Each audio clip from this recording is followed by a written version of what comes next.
Hola, Ni hao, dong army. It's your boy Royce. I don't even know how to say it's your boy. Is that even a common expression in Mandarin? I don't even know. Anyways, this is gonna be a really special video because I am showcasing a part of my culture, a big part of my identity that I usually don't showcase on the channel. This is something I've been living with for my entire life.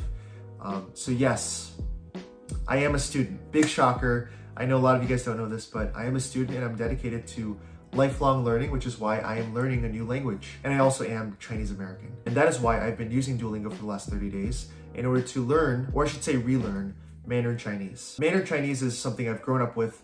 My parents speak Mandarin all the time. I've developed definitely a high level of fluency and listening comprehension just throughout my childhood. Luckily, from my parents, drilling commands into me. I'm just kidding, of course. I love my parents dearly. But something, that has regressed over the past few years has been my literacy. That's my reading and my writing. I only know like 10 symbols, to be honest with you, and 3 of them are in my name. So that's obviously just because, in my professional life, I just never speak Chinese. I go to an American university, an American medical school.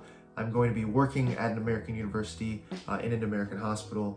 There's just not a lot of, Chinese that is spoken. And obviously with a spoken language, it's important that you practice it over time, otherwise it'll just regress. It'll atrophy like a muscle. There's a lot of motivations for me to want to, relearn Mandarin. Actually, over winter break, I was able to visit my relatives in Toronto again, finally after, the COVID pandemic started. I remember there's a moment when I was talking to my grandparents, whom I also love very dearly, like my parents. Conversationally, I can understand Chinese really well.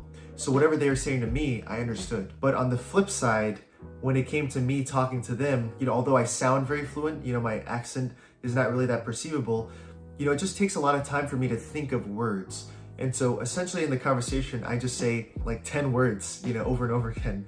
One is hao, which means good. The other is 谢谢, which means thank you, obviously. And that's 2 words right there. So 谢谢is 2 of my 10 words. Obviously that's really sad because, I only get to see my grandparents once in a blue moon. And also, Jackie and I are basically in the same boat where we both grew up in America. We had Asian parents and, we kind of don't really have a strong grasp of Mandarin Chinese. We think, I guess the language will just die with our generation, which is really sad. Our future kids will not have the benefit of having this, important aspect of culture, which is language.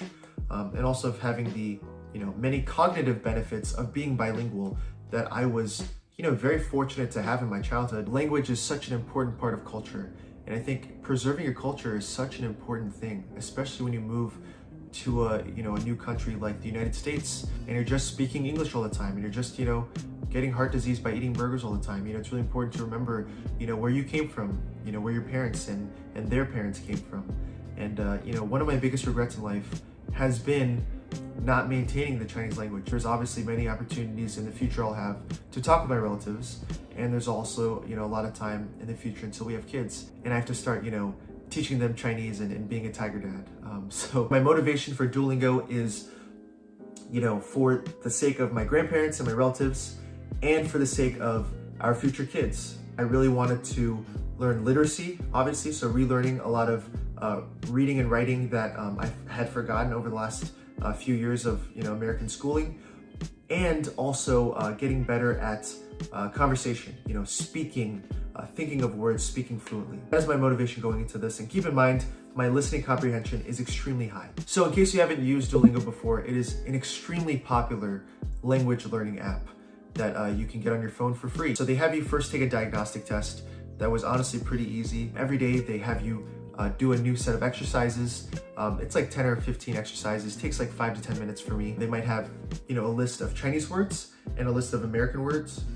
Oh my God. A list of Chinese words and a list of English words. And you just have to, match them across. Yeah. They'll give you a Chinese symbol and you have to pick the English pinyin that corresponds to it. Pinyin is just pronunciation. It's like a very phonetic, spelling of the word in English. They'll give you a whole sentence in Chinese, read it out to you, and you pick the English words that piece together the sentence, and vice versa. When it comes to Duolingo, they rely heavily on audio processing of language, which makes a lot of sense. And so whenever you would do these exercises, every single exercise, every symbol I click on that's in Chinese, they'll read it out in Chinese. 谁谁注谢话谁 So in my unique position as someone who is basically really great at listening comprehension and pretty poor at everything else. This obviously required some extra effort for me because let's say they give me a Chinese sentence. They give me a Chinese sentence. They actually read it out to me, and then I just pick the English words that correspond. So I can really understand easily,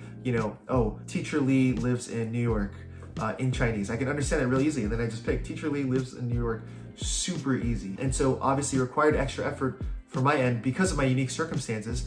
I would, turn down the audio, bring some scratch paper. So I would, when I hear the word, I would write the words out, try to imagine the word in my mind before I selected it and looked at the screen. There's a lot of extra effort that I had to put in, but I think because of that, I got, way more out of it.